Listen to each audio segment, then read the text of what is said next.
Depuis la sortie de Dead by Daylight en 2016, plus de 30 tueurs ont rejoint le brouillard.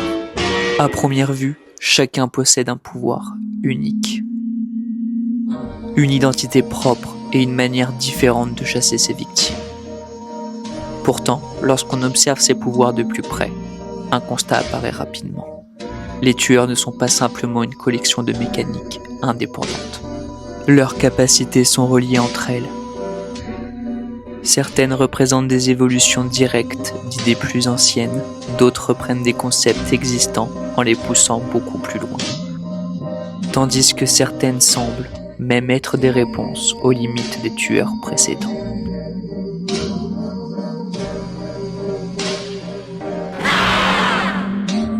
Aujourd'hui, nous allons explorer ces connexions cachées entre les pouvoirs des tueurs de Dead by Daylight et découvrir comment le roster entier forme finalement une immense famille mécanique.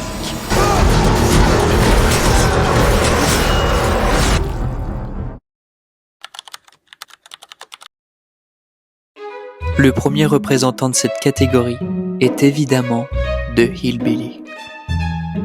Sa tronçonneuse lui permet de traverser la carte à grande vitesse tout en étant capable de mettre un survivant à terre instantanément. Pendant longtemps, ce concept était unique, un tueur capable à la fois de se déplacer rapidement et de convertir cette vitesse en pression immédiate. Puis arriva le cannibale. Même arme, même principe de base, mais avec une philosophie totalement différente. Là où le Hillbilly privilégie les longues lignes droites et la mobilité globale, le cannibale transforme cette idée en puissance de zone. Le pouvoir est similaire, mais l'objectif change complètement. Quelques années plus tard, Behavior pousse encore plus loin le concept, avec The Blight. Il reprend l'idée de vitesse extrême, mais abandonne la tronçonneuse pour introduire les rebonds sur les murs. On peut presque considérer le Blight comme l'évolution moderne du Hillbilly. Mobilité exceptionnelle, capacité à traverser rapidement la carte, menace constante durant les poursuites. La différence est que là où le Hillbilly dépend énormément de la géométrie des lignes droites, le Blight transforme toute la carte en terrain de jeu. Enfin, cette famille se termine avec l'inconnu, ou encore plus récemment, Dracula, qui utilise eux aussi la mobilité pour créer de la pression, mais sous des formes différentes, plus modernes et plus polyvalentes.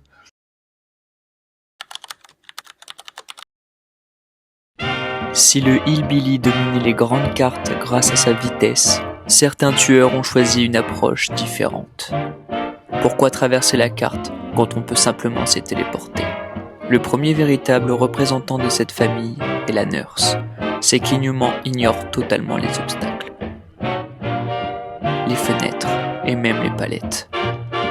La Nurse ne joue pas selon les règles du jeu, elle les contourne. Plus tard, apparaît The Hag. Elle ne se téléporte plus librement, mais utilise des pièges comme point d'ancrage. Puis vient le Démogorgon, avec ses portails. Ensuite arrive l'Onryo, avec ses téléviseurs. Le Dredge et ses casiers. Le Xénomorphe et son réseau de tunnels. Tous ces tueurs répondent finalement à la même problématique. Comment réduire le temps perdu à se déplacer entre les objectifs ? Chaque nouvelle version devient plus rapide, plus flexible ou plus difficile à contrer.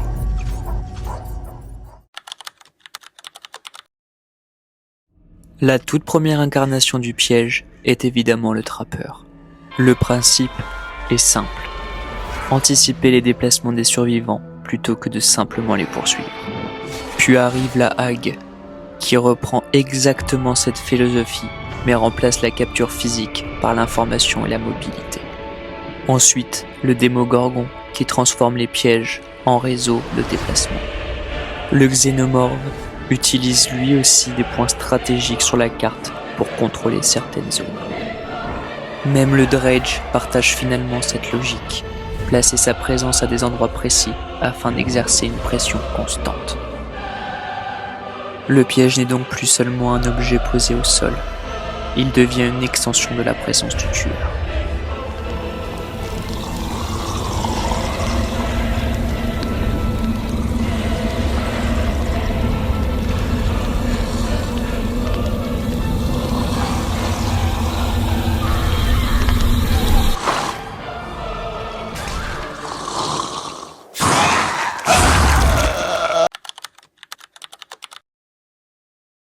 Certains tueurs ne gagnent pas grâce à leur mobilité ou leurs dégâts, ils gagnent parce qu'ils savent toujours où vous êtes. Le premier exemple évident est la harpie. Puis quelques années plus tard, apparaît le docteur. Son pouvoir transforme l'information en arme massive. Les cris, les hallucinations et la folie révèlent constamment la position des survivants. Quelques années plus tard, cette idée est perfectionnée avec l'artiste. Ces corbeaux permettent d'explorer des zones entières de la carte. Enfin, l'inconnu mélange pression, dégâts et informations dans un seul pouvoir. On remarque alors une tendance claire. Plus les années passent, plus les pouvoirs deviennent hybrides et polyvalents.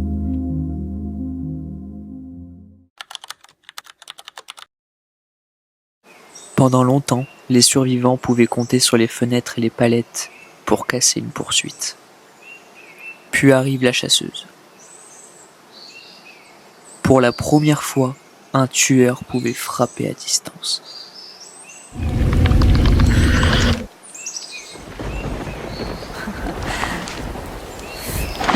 Cette révolution sera suivie par le Deathslinger, le Trickster, l'artiste et l'inconnu.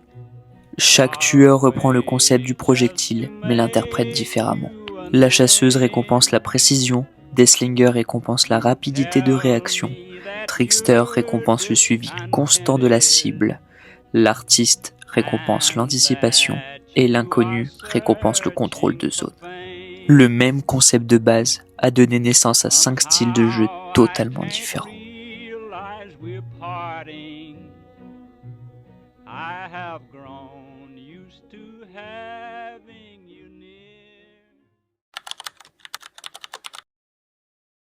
Certains tueurs modifient directement les règles du jeu. Le premier véritable exemple est le docteur avec la folie. Puis arrive l'épidémie avec l'infection, l'Onryo avec la condamnation, le Némésis avec la contamination, l'inconnu avec l'affaiblissement. Ces mêmes mécaniques ajoutent une deuxième part de progression invisible que les survivants doivent constamment surveiller. Ils ne jouent donc plus seulement contre le tueur, ils jouent également contre leur propre état.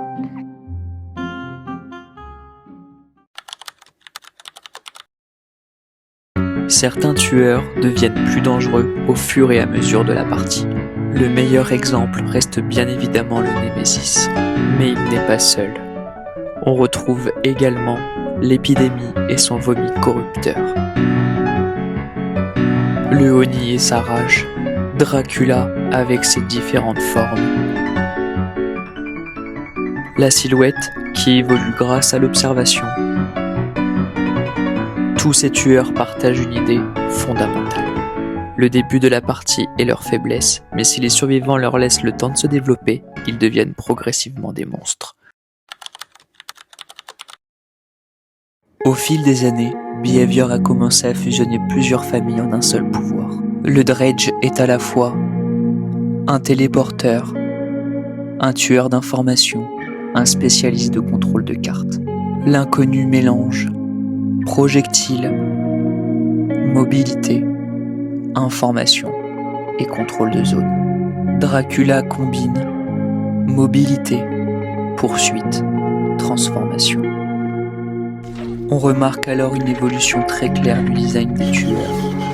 Les premiers tueurs possédaient une seule idée forte, les tueurs récents en possèdent parfois 3 ou 4 en même temps.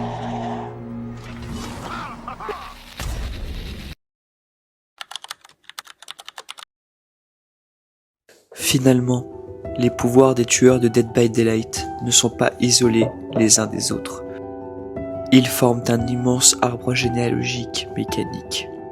Le trappeur a donné naissance aux tueurs de contrôle de zone. Nurse a créé la famille des téléporteurs. Le Hillbilly a ouvert la voie aux tueurs de mobilité. La chasseuse a lancé les attaques à distance.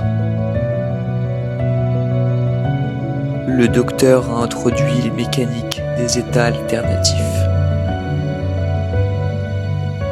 Chaque nouveau tueur emprunte quelque chose à ceux qui l'ont précédé, tout en apportant sa propre identité. Et c'est probablement ce qui fait la force du jeu après toutes ces années.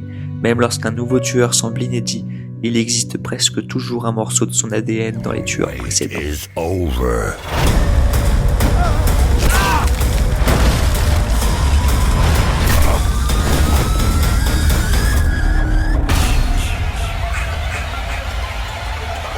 La prochaine fois que vous jouerez contre un nouveau chapitre, essayez de vous poser cette question. Ce pouvoir est-il réellement nouveau ou est-il simplement l'évolution naturelle d'une idée née plusieurs années auparavant dans le brouillard ?